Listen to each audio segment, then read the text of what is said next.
राहिले त्यांनी असंच आता कोणता तरी फोटो ठेवायचा.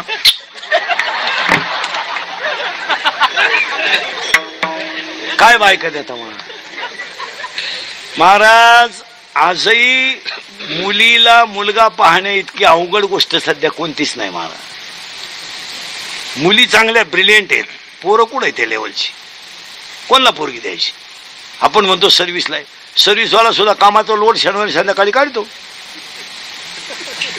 ना. 5 दिवसाचा आठवडा लोड. मग तो लगेच फ्रीज मधला माल घेतो, टेबलवर 0चा बल्ब लावून रिलॅक्स. तोच दर्जेदार बेवडा आहे. मग आता पुरी द्यायच्या कोणला. काय मत आहे तुम्ही. हे धोत्रावाला कधी मध्ये प्यालं तर गाव त्याला गोडा लावते. आईला पार बी घाडला बा. आणि हे शर्टिंग करून रिलॅक्स पेतात. पण ते हाय फाय बेवडे आहेत बा.